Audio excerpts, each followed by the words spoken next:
Hi guys, welcome to Salama Shorts Show, and as you know, this is the most fantastic show you can ever get. We bring you fantastic content. Na leo tunaenda kuongelea pesa. Pesa ni sabuni ya roho, inapunguza mawazo.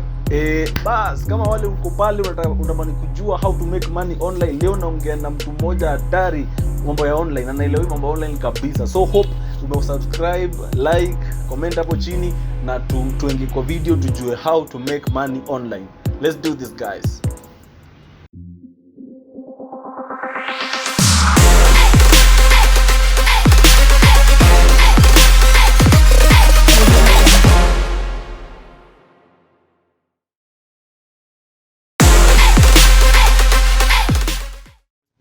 Yes. Kindly introduce yourself. Yes, mimi ni Victor Diambo, founder na CEO wa Smart Transcribers. Yes, we are a transcription company. Tuna serve clients globally, just doing transcriptions and at times writing. Yeah, not so much writing, but sometimes writing, but mainly we focus na transcription. Yeah. Sasa una deal na watu global. But you see, transcription sio kitu the Kenyan market ime-embrace. Mostly utapata kama kuna gig ya transcription, maybe huku hata corporates unapata this is what that they give to the secretaries. Unaona? But usually transcription is a market for mostly abroad guys. So utapata kama sio transcription, even writing content, usually it's booming in the abroad market. So huku it's more of it's transcription, patia secretary afanye. So literally people who are doing online gigs, most of the online gigs, the clientele inakuanga abroad, not local. Yeah. Wewe job ya transcription inaingiza pesa vizuri. Sasa ka complain because you see it's relative, because guys wenye wanaingia sai kwa hii industry, they are coming in tusemeaje a little bit late, because ni kama tu Uber ama hizi kina Bolt. At first Uber ilitokea, so the first people wali embrace, at least on walikula doe, lakini sasa market imekuwa saturated, so a lot of guys wanaingia kwa the business, so watu wana split the share they need the market share. So literally for people who waliingia early, they are more lucky, but for people who are coming in right now, tunaweza kusema kuna luck, na pia it also matters the way you play it. Unaweza kuingia maybe a year later hata una a lot kuniliko, unaona. So it matters vile mtu anaingia kwa hii industry, and then pia ni luck pia saa zingine, because one client makes a difference. Lakini wewe uliingia kitambo, umefanya for sometimes coming to think of it, nilikuwa na think about it leo, jisije kuwa na mtu ananiuliza hizi swali vizuri.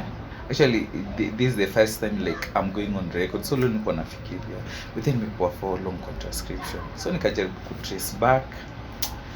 It's been around 6-7 years tangu ninge transcription, and in a million years singewahi ku dream that I'd be doing such a thing. Lakini I think before hata nianze ku job niliambia God, mimi nataka job yenye nitakuwa kwa computer. Unasikia? Ndashinda kwa computer. Sijui hiyo job ni gani, lakini mimi nataka job ndashinda kwa computer. Unaona? Nilikuwa nafikiria coding manze, ukienda kufanya hizi my IT courses manze. Manze unaona uwezani. Niambia God, mimi nataka I want a job yenye nitakuwa computer. I'm comfortable that way. So sikuwa nimedream kabisa.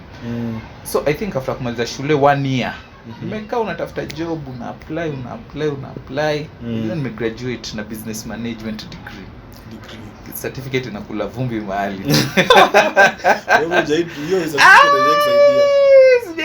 kuna mali nimezieka. Nilianza na diploma. Diploma alafu nikaenda degree. hizo nimeziweka tu vizuri, sijui kutumia certificate, but it's always a good backup. Kama mtu anaweza kwenda, kama uko lucky enough kuingia kufanya degree, it's always a good backup, because at least ukienda kwa the business side na ikatae, at least uko na papers unaweza kutoa mahali hata place unaweza kuanza hata na ka 20k 25k, at least uko na papers. Lazima sijawahi kutumia sijawahi kutumia degree mahali popote since ni graduate nayo. So after nimemaliza chuo like for 1 year, so ilikuwa inaendelea almost 1 year and a half.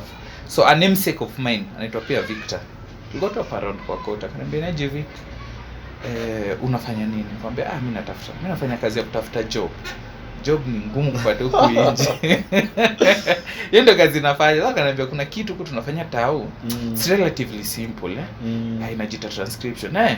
So the first question nikamuuliza, na do iko aje? Ananiambia at least ndio kusukumu kutafuta job. Na sio kitu ngumu, it's something that you can do. Nikamwambia ni sawa, forward jina zangu. The guy aka forward, and then like a day later I got a call. Like, hey, you're invited for an interview. So I went, and the interview was so funny. Like there was no one who was even sitting with me like this tunaongea yeye umefanya nini. The interview is like kambele ya computer. This is the audio. These are the rules. You type. That was the interview. So I think they were trying to look kama uko na basics za computer tu. Mimi sijawahi kwenda computer classes by the way. Nafanya online like sijawahi kwenda computer classes. Sijawahi kufanya hata IC nini hizi packages mtu akitoka form 4 na mbwe Viki ufanye fanye kabla join. Sijawahi kufanya by the way. The basic skills that I had zilikuwa skills za umepatiwa assignment chuo, unaenda computer lab, and then chuo yetu computer lab ilikuwa na janga, so mnasimama hapo nje ukiongoja mtu atoke. So ukiingia hivi kwa computer you have to maximize, unaona. So those are the basic skills. So nilienda nikafanya basic, ni kusikiza tu. Transcription is basically just transforming audio to written word. So what you hear you type word for word, not summarizing, word for word. So basically nikafanya, and then 2 weeks I got the call. I was told nilikuwa at least successful, and then nikaamba nikuje training. So training ikaran for like 2 weeks, and then even then start to earn transcription. And I did work in that company for 1.5 years. Tulikuwa tunaingia 6 asubuhi, unafika ile mlango inafunguliwa, unafaa kumefika hapo 6 asubuhi, and unaambiwa unatoka 3, lakini ilikuwa story. Unaenda up saa zingine unatoka 6 7, saa zingine mpaka unatoka 8. So for 1.5 years nilikuwa employed for that place. Na actually kuna kitu nasemanga, kuna negatives na positives zenye zil come from that place.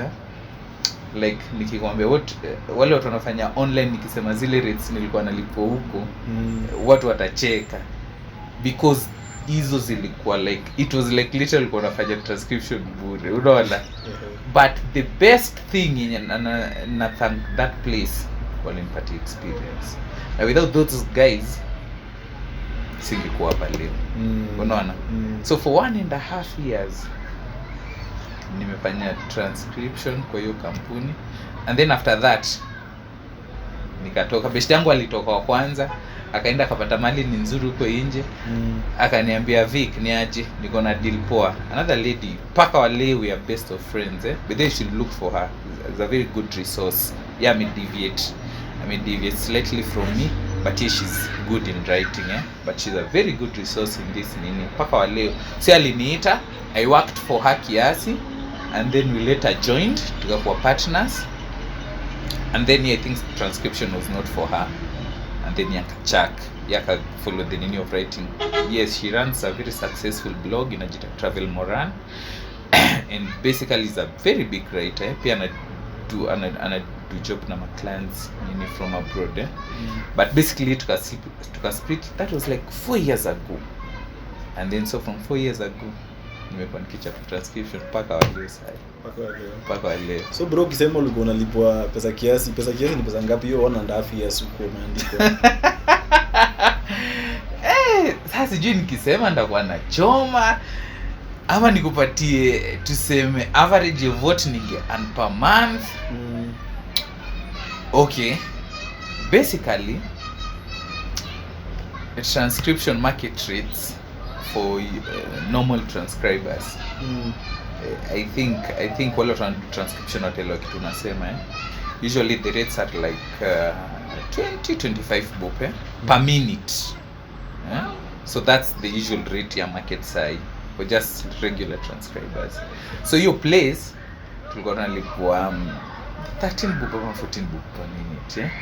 So hiyo do ukipatiwa tuseme like because transcription we do it in terms of minutes, so unaweza kupatiwa a 10 minute file uambiwe transcribe it. So ukitranscribe a 10 minute file na unalipwa 13 bob per minute, 10 times 13 hiyo ni 130. Unaona?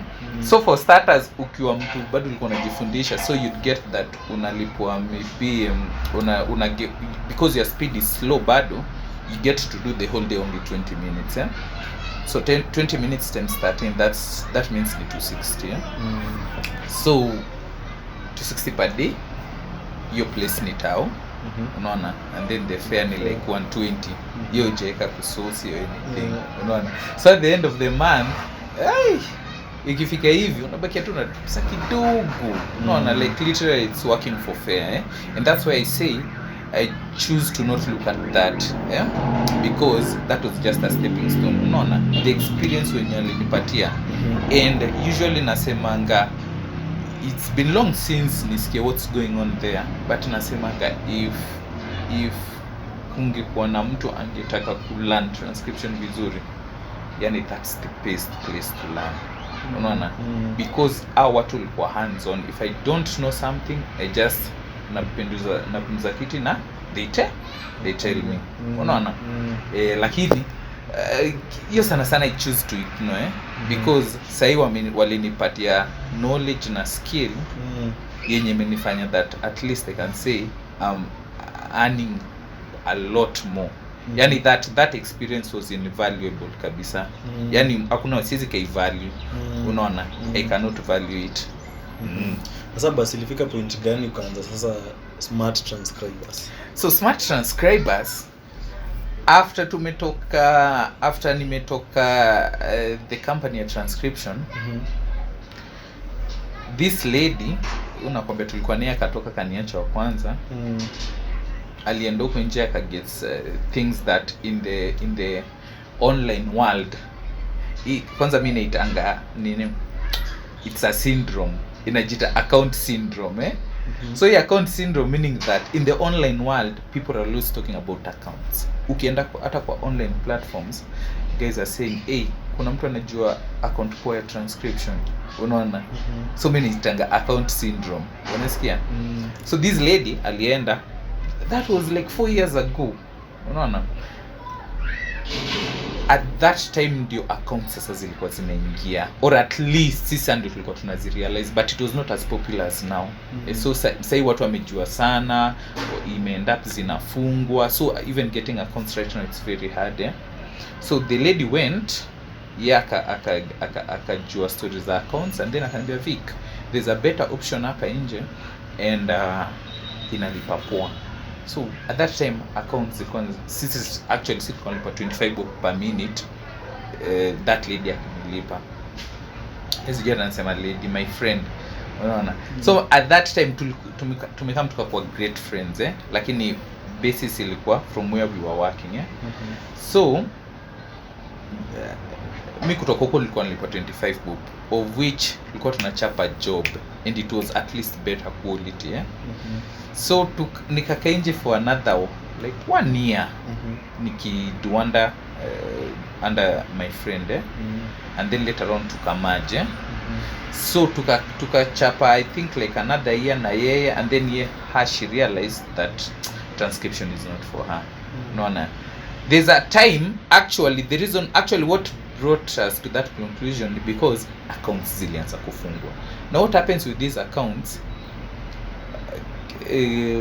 as Kenyans we don't have access to those accounts. So what we do we buy these accounts now we buy these accounts from people from abroad, unaona.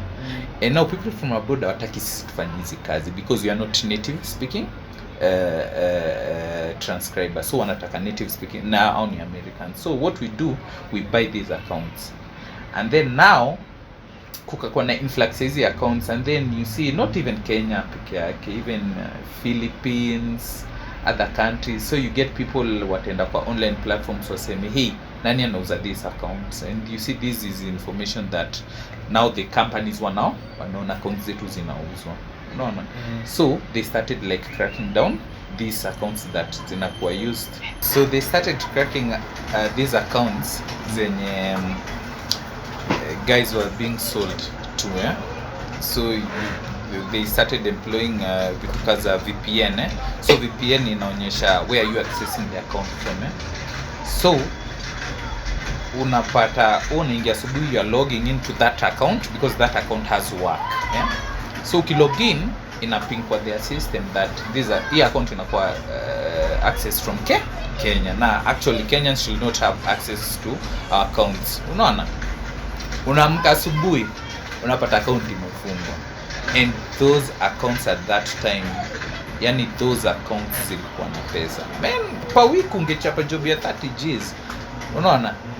And then unaamka unapata account imefungwa, literally unakuwa jobless, unasikia, na ulikuwa a certain amount of money. So that happened to us a lot of times, with my friend, it happened a lot of times. So paka kuna time tukasema now tuachane na transcriptions because we solely based transcription. Actually when we opened that office, tulifungwa the office based on accounts, not direct clients, unaona.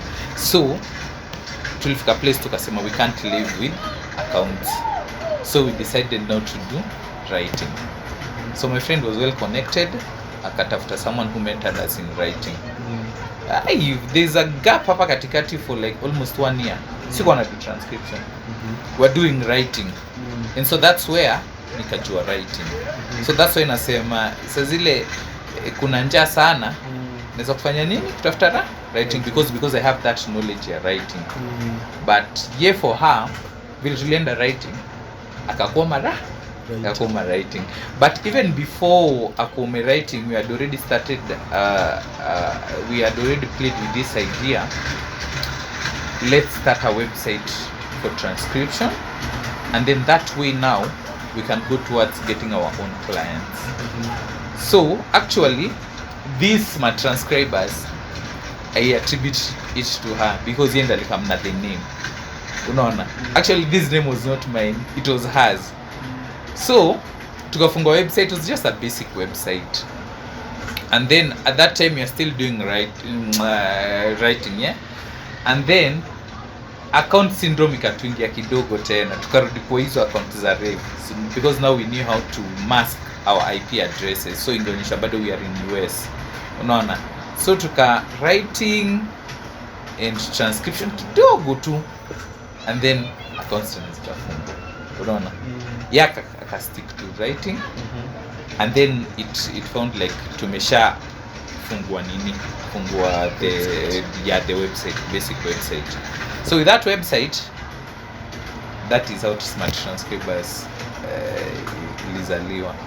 So we registered the company aliacha. So apart from website, mimi nikaenda nika-register the company, and then nikasema now mimi nimeachana na stories accounts, now I want to focus on getting direct clients. So that was I think 3 years ago officially since niseme naweza kwa nili-register Smart Transcribers. So going forward papale Smart Transcribers ilianza. Kwa hivyo sasa difference ya hiyo accounts na sasa wewe kupata direct clients, difference ni gani? So you see with accounts, wacha nikuexplain logic ya accounts. Accounts ni kama there's already a big transcription company in existence, maybe it's a company from USA Transcription, but this company doesn't want to employ people maybe work in an office space and then we employ watu, unaona. So what they do, they contract these jobs za transcriptions to freelancers. So basically sisi ni freelancers, unaona. So they form accounts, these big companies za transcription, and then job zote wanapata from their clients they put in these accounts. Now and these accounts are meant for US citizens, not Africans, unaona. That's why nakwambia guys started selling accounts, unaona. So once they put the job hapo ndani, me as a transcriber in the US, najua I'm good at transcription, so I log onto their site, I take a specific exam. If I pass, now I have access to an account with the company. So these accounts have work, unaona. So nikipass the exam, wananipatia account. So from these accounts I get work, and nikisubmit job they pay me. There's a system ndani hizi accounts, so that's basically accounts. So ndio maana nakwambia these accounts they sell to Africans, unaona. Account yenye imeshakuwa created, mtu anafanya exam, anapita, akishapita kuna logins, anakwambia enda kwa hii site, ndizo logins za your account, maybe wamekuzia 50 Gs. So wakishakupatia nini, so wewe kazi yako juu unajua transcription, just work and you earn, unaona. But no, for a direct client, ni mimi nimeangalia, ule coach anaweza kuwa, chances are very high anahitaji transcription companies, anahitaji transcription services. So what I do, ni mimi ndio ninasaka email yake, I write to her, nimwambiaje, we are a transcription company, we offer transcription services, these are our packs, ukiwork na us, here's what you'll get. And then that's the way, mtu akiona hivi ako interested anaweza kuuliza how much do you guys charge, okay, and then I tell them like I can do a trial for you, a free trial. So they say okay, chukua utufanyie free trial. Wakiko impressed, that's how you land client. So unaona, for accounts ni kama unalima kwa shamba ya mtu, siku moja wanaamka wanasema hapana, quality yako ni mbaya, wanafunga account and there's nothing you can do about it, unaona. But for clients when you are nje, now direct clients, it's me who's dealing with. So as smart transcribers, I'm dealing with direct clients, sio accounts. Yes, yeah. So accounts ina span all over, kwa writing, kwa transcription. Mostly it's popular. Ukiangalia watu wanadu online, utasikia watu wanaongelelea accounts. Yeah, but me don't do accounts, me do direct clients. Yeah. So hebu tuambie hizo different ways of watu kuunda, maana umesema kuna writing, kuna transcription. Yes. Hebu tuambie hizo different ways za mseme maybe akitaka kufanya kazi online, anaweza fanya kazi hizo categories tofauti ya do online. Categories, so me nimekwambia specifically writing, utapata those are the most popular ways of making money. Lakini kuna pia service. But now the thing with service, kitu ya kwanza ni the earning margins. So but unachapa survey almost 1 hour and then you're earning $2. Unaona, that's 200 bob. Unaona. So service is one way, lakini usually it's pesa kidogo. Ni pesa kidogo sana. So usually ni service, writing, transcription, virtual assistant jobs.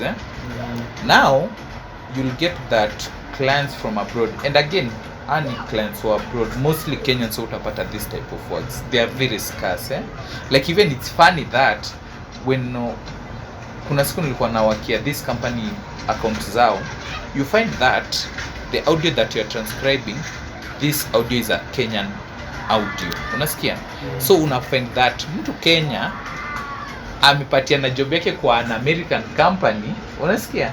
And then the American company sasa tena subcontract, and then you're like what, okay, kuna hizi jobs huku Kenya, but now how to find them, they are very scarce. So that even if when I am looking for clients, I'm not doing it locally because they are very hard to find, unaona. So the same way with the virtual jobs, these abroad companies, they are realizing that labor is cheap in Africa, unaona. So mostly Philippines, labor is very cheap and they are good in virtual work. Kenyans, I think hata sijui kama umeona I don't know it was how many weeks ago walikuwa nasema Kenyans wanafanyia na it says wanafanyia watu nini ma assignments zao from London blah blah, wanafanyia papers zao because Kenya tuko na nini yetu ni poa, fluency yetu ya kudu writing is very good so utapata hata people in India they are good at finding clients, but because they're not good at English and stuff, now they contract that work to Kenyans, Philippines, unaona so utapata pia virtual work can be simple as kushika calls za mtu, ku reply email ya mtu, unaona so utapata countries from abroad are actually looking for guys in African countries because it's cheap labor. So virtual assistant is another way ya ku earn. And then lakini hii inakuaga ishi nayo forex, unaona so forex ni ku study the trade markets, unaona vile kunaenda una invest, unaona but pia inataka a lot of knowledge. Actually siku hizi hata kuna watu wanazifanya, so mtu anakuambia all I need from you is cash, unaona and then mimi nitakutradia, but me nakuaga ishi because me I'm more of na prefer I know that I'm working for something, nikimaliza napata pesa. Yeah, not that I have to wait for something vile kutaenda. Yeah, but basically hizo ndio vitu zina come to mind sana juu I don't concentrate sana na other ways of making money online. Yeah, lakini usually utakuta ni writing sana na transcription, and then writing breaks down to a lot of things. Kuna normal blog content writing and then kuna academic writing. So people doing academic writing, they are making a kill, but academic writing is complicated. Inataka ina consume a lot of work and it's intense compared to normal writing. So usually mostly writing, transcription, virtual pia, and then you see now the problem with virtual, getting clients. Yeah, just also kamka tu siku moja unaanza kutafuta clients, unaona. So that's why people use platforms like Fiverr, Upwork. Now you can get jobs there, unaona, but all these things ni skills so uwezi kwa tu virtual assistant tumeamka. Now people pia wana get skill ya kwa virtual assistant. Yeah, na mimi kuna ingine best yangu aliniita inaitwa M-Global ama hiyo ati nini M-Global wanafanya nini? M-Global hiyo kiingia hapo unaambia utafute mwingine. Waze hiyo na kama ni global unatafuta mwingine mtu kwa chini yako ati sasa kuna pesa inakuja. Sasa siko hii leo hiyo online. Waze hiyo ni kama nini najitaji hii concept ya pyramid. Unakumbuka hii concept ya pyramid? Ama umekupigiona ambiwa unapata text nani we were forwarded, your name was forwarded by Gabriel Masharia. We'd like to invite you to a training blah blah blah. Unaona wewe ukiingia ndio utaonyeshwa kitu wanafanya, usually ni products, unaona. So tunasema that as an example, and then so unapata wewe ukiingia una get subscribe to that program, unapata Gabriel Masharia anafanya nini atagain, unaona. It's complicated, and then you have to realize pia there are scam jobs online, unaona. Kuna scam jobs online kabisa. So mtu anafaa kuwa careful kabisa, unaona. So me usually things that naanza tu kusikia umekuwa referred ama leta mtu mwingine, mimi nakimbia kabisa. Ndio best yangu aliniambia jamaa anavanga suti. Kila saa anapost picha masuti, akaniambia nataka kuwa assistant wangu. Assistant? Akaniambia nataka nikuwe assistant wake. Sasa akaniambia kuja kwa ofisi. Nikamwambia mimi bwana sasa hivi mwanza form 4. Yes. Akaniambia wewe kuja tu, haina shida, tutaki ma qualifications mingi. Alright. Kufika huko nikapata nikihol watu wamejaa. Yes. Nikamwambia ni 28,000. Oh yeah. Nikashangaa tena 28,000. Naona tafuta job. Tafuta kazi na 28,000. Exactly. Sasa nikashangaa hiyo job ya online hiyo ninashindanga nikijiuliza hiyo inakuanga legit ama inakuwa ngazi. No. You see someone who wants to help you. Ni ngumu sana because you see already when you're coming to the person uko desperate, unaona. So now comes tena mtu anakuambia 28 Gs. Okay, mnasikianga labda sijui za kubuy products ama za kufanya nini, kuna basic, unaona. but it's in essence too, it's just a pyramid scheme, unaona. And kuna big examples, mimi nakwambia, when you go to such things unapatiwa big examples. So jamaa sasa anaendesha magari ngapi na alianza tu kanyinyi, unaona. You get exactly. Lakini ukika chini hakuna siku utaikusikiza kuzo wangu alingio kitu na kuzo wangu sana amekido. Unasikia like real close examples to you. Ni ngumu usikie, but utapata kwa hizi halls mnachochwa. Mimi hata ninajua mabishi zangu wawili mpaka mwingine alikuwa anajaribu recruit to such things. Unasikia? Now apart from that, there's pia the element of training. Kama sasa mimi ukikuja uniambie Vic, Vic nataka kujua transcription, mimi nitakwambia mimi si trainer chini ya 30 Gs, but you see me, I'm being candid with you na show I don't train within chini ya 30 Gs because it's my time, unaona. Mimi sasa niko busy, unaona. Kuna watu wengine na train, I'm still working, kuna jobs zenye zina come in, I still have to go through, unaona. I'm doing a lot of things, so for me kukupatia that time, it has to have value, unaona. So and I'll tell you straight, mimi anyway nda kutrain lakini it's this amount. Na pia nataka ujue failure yako doesn't reflect on me, because utapata kuna watu maybe they are very slow, unasikia.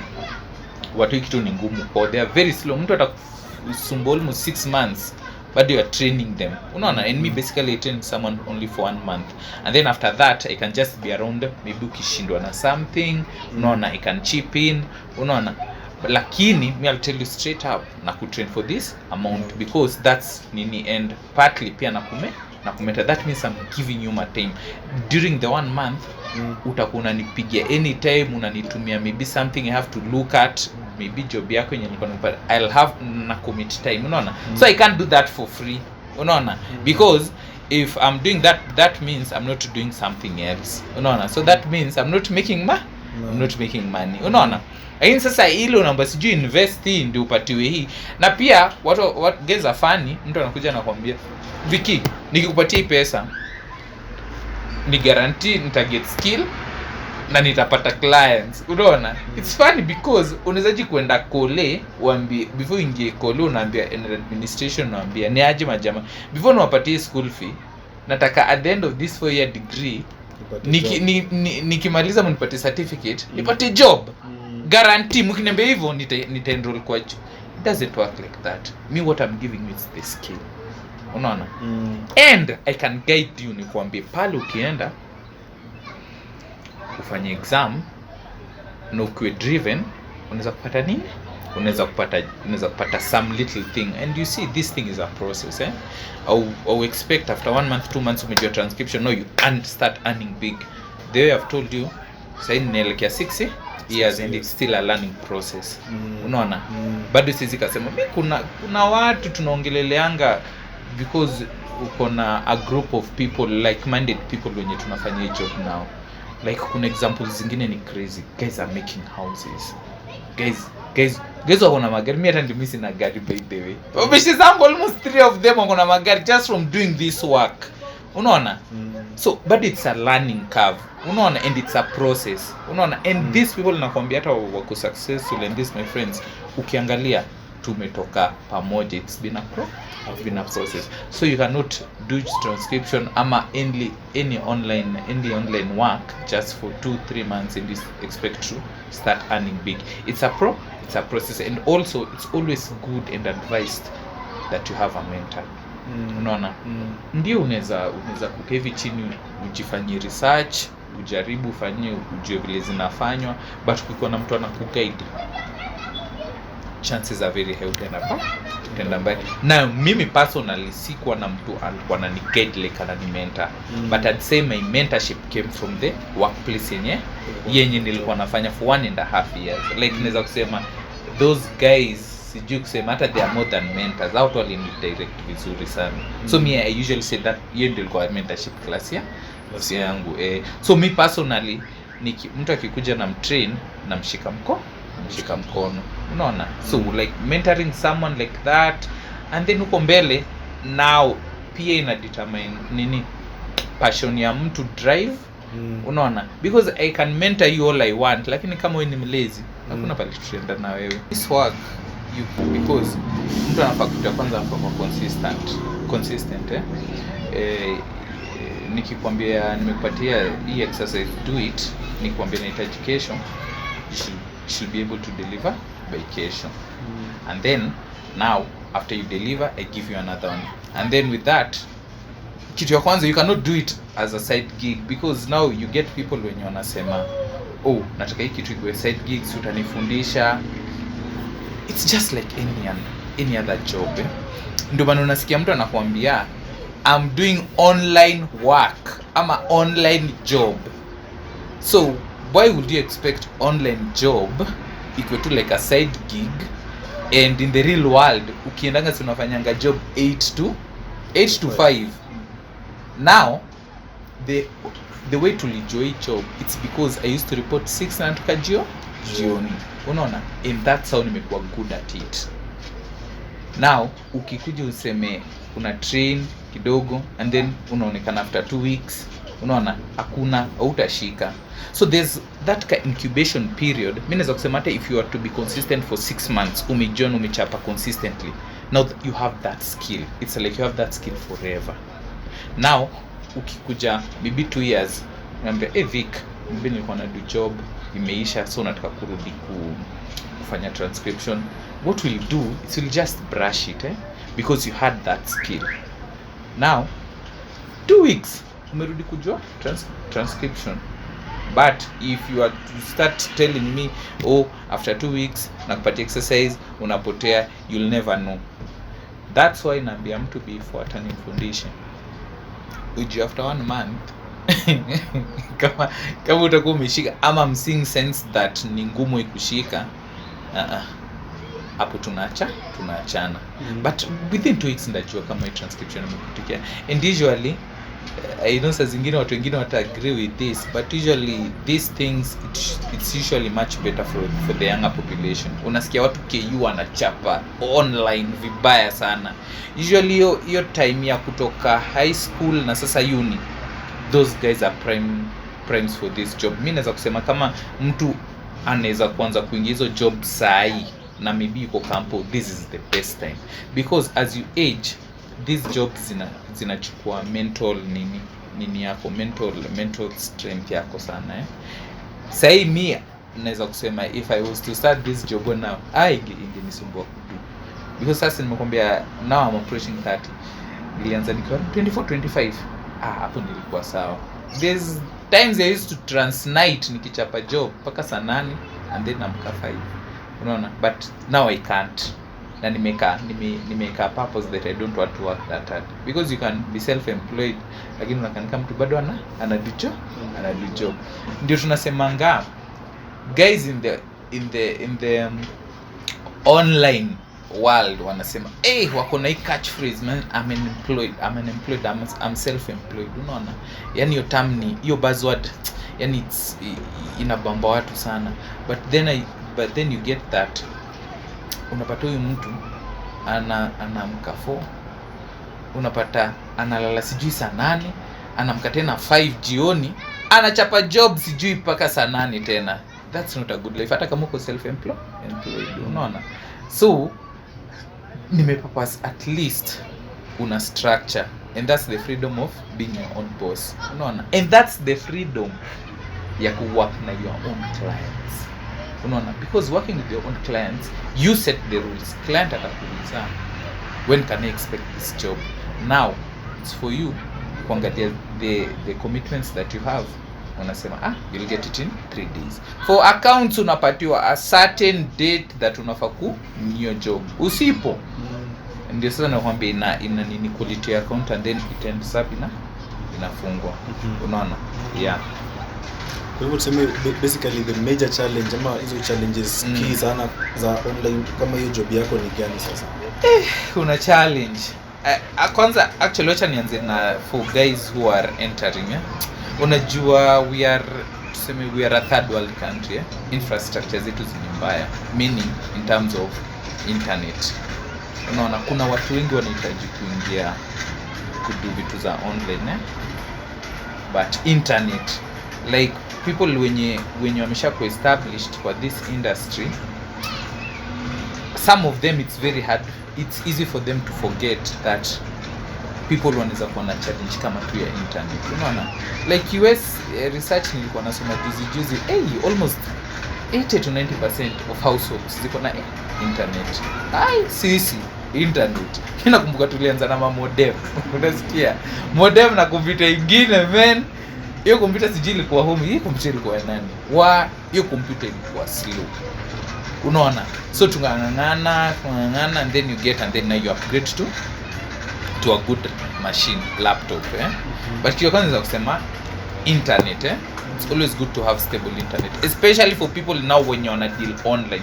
So vile mimi tukianza nimekwambia me I wouldn't say nafanya online, me I just say job zangu zinatumwa through the net. Unasikia? And once I get them nenda offline. Now kuna people, these accounts require you to work online on those accounts, internet lazima ikue on. Unaona?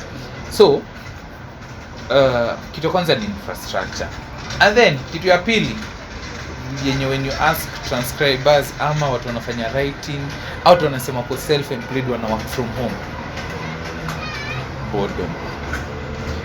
It might sound interesting work from home that you don't have to go anywhere, but with time hiyo kitu inakuwa fake because you are not interacting with people.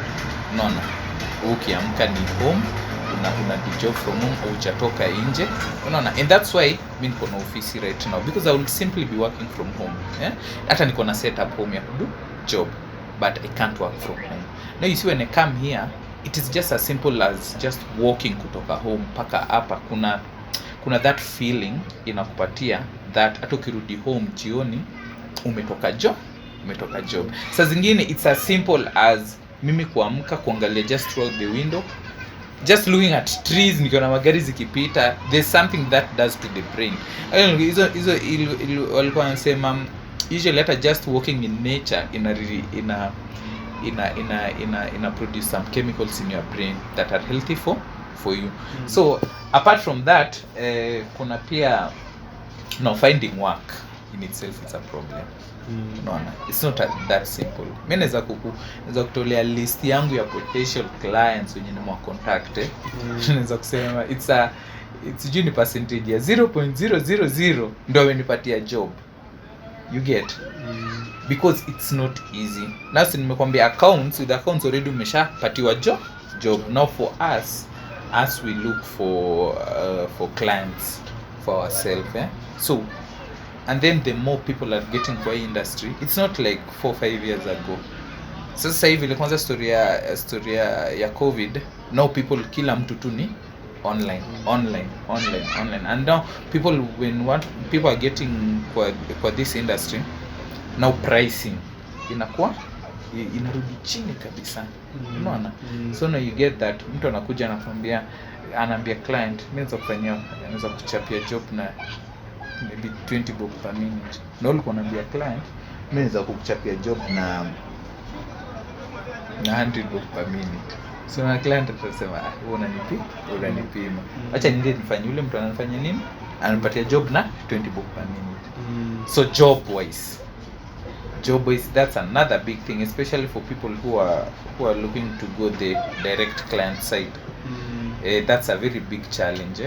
So getting clients, that's another challenge. So me I'd say the major challenges, kitu ya kwanza ni infrastructure, especially for incoming transcribers. That's a very big challenge. Hata kuget to machine, laptop, it's a very big challenge. So si tukifika huku place tumefika, we don't have to worry about machines. Unaona, at least sisi tuliingia ikiwa mbaya kabisa, lakini sasa vile tumewakad, at least now tunaweza kusema tuna shida za machine. But funny thing ni kuna watu wana struggle with that. Kuna watu wanatumia bad machines. Unaona, and then when you get that little money, you are not thinking about vile nisa kuinvest kwa website, maybe ni get my own clients. Mtu maybe anafikiria kulipa rent. Na sisi tulianza hivyo, tukiinvest pole, tumetumia a lot ku design website. It's been a lot of money na bado tunaendelea. Unaona, lakini not everyone akona capacity. So that's why people will always stagnate at accounts level. There are very few people wanna go the client direct client route na mostly pia utapata watu wanaenda vile I mentioned earlier, watu wanafanya hizi Fiverr, Upwork. Now there you can get direct clients but usually they pay iko chini, na vile nimekwambia pay in fluctuation ya market. No, people are wamejaza market lakini unaweza ukakosa, unaweza ukapata your tiny share yako the same way you see. Yeah, there's always going to be that demand, but given that world in watu wanaingia. And then another thing, the disadvantage is the technology. Now there are softwares zenye zinafanyika zetu tunafanya, but hakuna mtu atakuwa accurate kuliko human being. And kuna specific clients who tell you, is this a transcript generated by a human being ama a software? Ukimwambia software, hivyo ndio anaachana na wewe, because there's nothing itakuja kunini kubit accuracy ya human being. Now softwares zitachukua a chunk of our market share, but now the thing that comes with technology, it's new jobs. Unaona, kitambo kulikuwa na mtu anaweza kuhandle social media wako, nini yako, social media account yako, au kuwa na vitu kama hizo. Unaona, so technology ndio ina hatu watu wengine, but at the same time pia inafanya nini, ina create job. But I don't think that technology itakuja kutu wipe out sisi ati transcribers, writers. So kuna vitu zingine, as much as technology itakuja na itatushika kiasi, itawe kututoa. Yeah, so those are some of the challenges kwa nini online. So bro, probably tuambie advice kwa mtu anatamani kuingia kwa online business. Unzaambia msee mwenye anaingia sasa hivi, advice gani unzapatia msee now owing to it that wewe umefanya for some time, experience nini? So me I'd say kitu ya kwanza, I'd say online gigs, it's just like any other job.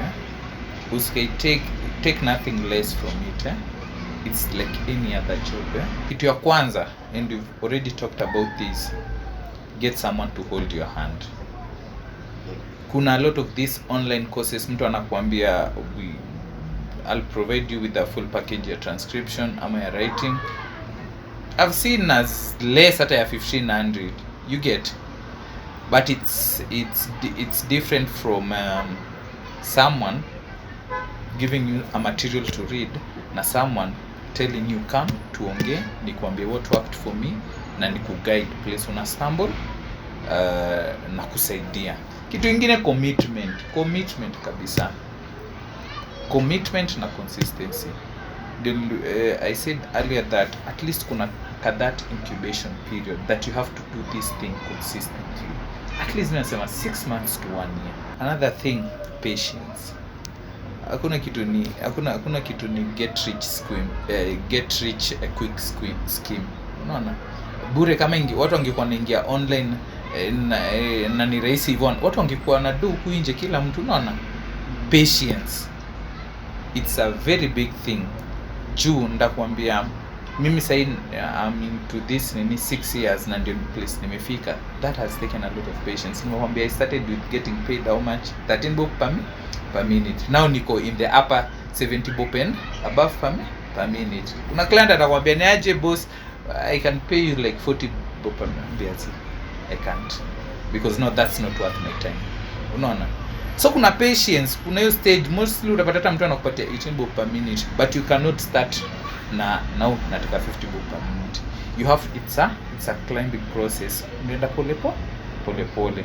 So I'd say kitu ya kwanza, ukikuja ingia, you know, it's like any other job, unasikia, and you have to put in hard work. Hakuna shortcuts, you have to learn. Unaona, and usually I'll always go for someone teaching you. Like there are many good resources kwa this Facebook group called Awesome Transcribers in Kenya or something. Huko you'll find a lot of people who are training. Utapata resources mingi, either if you are looking to do transcribing, writing, virtual work. There's a lot of resources, and then there are people who are trusted trainers in that platform that can train you, unaona. And yes, the problem is that saa zingine they ask for cash to be trained, unaona. So that's a little investment, because guys cannot just train you for free, because it's a skill they are giving you, but there's a lot of resources kwa that nini. So it's usually mean advice mtu kama uko serious about it,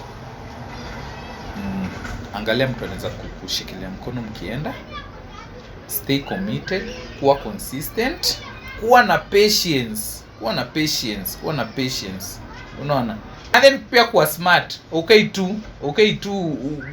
I can tell you that me doing this jobs, it may end up me doing some work that sikuwa expect. Like a client will tell you relatively, hey Victor, do you know, can you refer me to someone that can do this kind of work for me?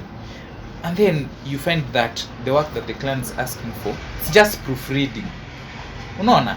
That's simple, nimefanya writing. Unaambia client ni aje, yeah, tuko na someone in our team who can handle it, unaona. And then they pay you good money.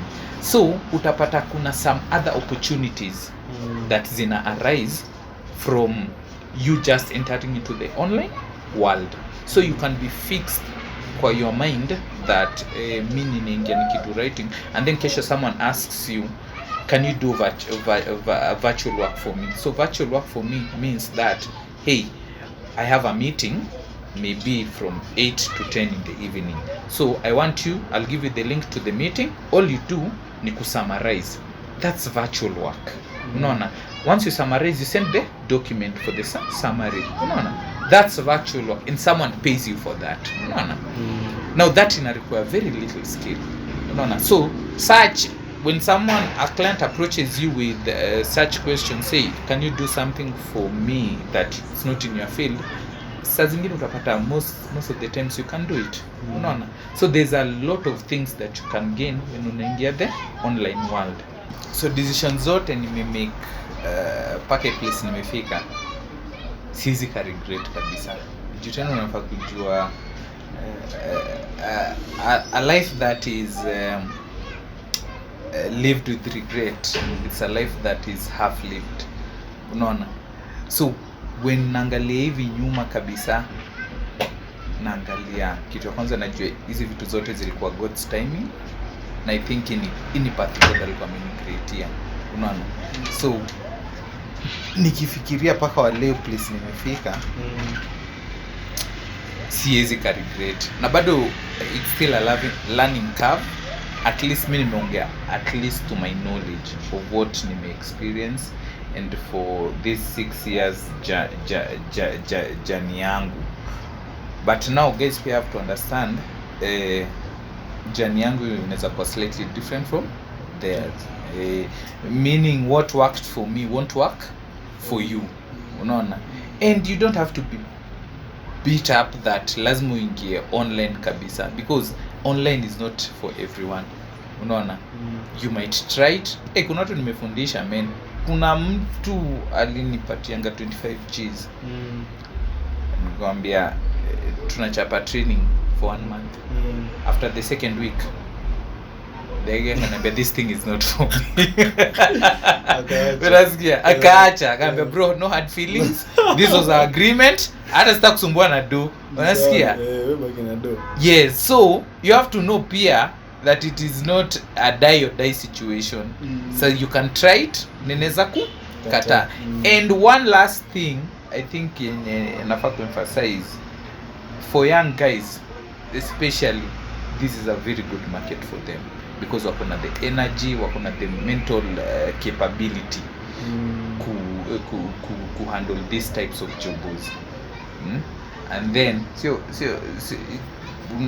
another actually challenge nilisa kunini, it's kama mimi sina aspects now, sijui kama in condition ilikuwaga nayo ama ni juu ya computer, unaona. So one of my eyes haiko poa, that poa sana. So that's hizo ni effects za kudu job, staying long hours kwa job, unaona. So ukipata mtu watu wanaanza kuchapa 30s na kuendelea, okay, uko sawa, lakini most of the times utapata hizi jobs zinakata older guys. So mimi ningeadvise sana, especially wale watu wako maybe 24, 25, 26, this is the best time for them kwanza kufikiria about doing certain gigs. Sio na discourage hao wengine, but you can always try, unaona, you can always try, but I'm just saying mental capacity ya watu to do this job, because inahitaji concentration kabisa. The more you age, the more ina reduce, yeah. So me I'd say hard work smart to some extent, think big, usikakue tu stuck kwa accounts. Kwanza nina repeat accounts. Me am against accounts. Unaona, me am against accounts. Na some people ndio wanaweza kusema ndio you are starting, ni sawa, but don't just put your mind, because these accounts we started with them at a time zenye zilikuwa very accepting of other countries, but mostly these guys have realized like not good quality na come from these African countries. And utapata especially ni wale watu wanajifanya they are doing wamejifundisha transcription for 3 weeks, and then now they think that wako poa kufanya this type of, and then they buy accounts. Now these people wanaenda up wakipatiana bad work, so this messes up repetition, yeah, even the people who know how to do the work, unaona. So I'd advise just make it as make the account as a basic ya way kupatia at least something small, and then go the route ya kutafuta your own clients. And I'd even say for platforms like Upwork, you can get your clients there. It's much better. It's actually they are much better kuliko accounts. Yeah. So uska stay stagnant, think big. Mimi ndamaliza nikisema there is money. Huku nje online there is money. It's just how you maneuver and how smart you are and how determined you are. Yeah. Asante bro, niko sawa kabisa. Thanks so much for watching. Hope ume learn something, ume learn how to make money online. Na wale watu wazee 35 and above, tafadhali look for other businesses. Tumeambiwa miaka pia kidogo inaleta shida. Ukiwa pale kampuni wewe ndo unaanza maisha ni poa, join hiki tufanye. Tutokaa sisi ambao kidogo miaka yetu imekataa, tutaendelea tu na kupiga picha. Otherwise, thank you so much. Hope umesubscribe, umelike, umecomment. Yes, tuko pamoja. Thanks so much. Until next time. Bye bye for now.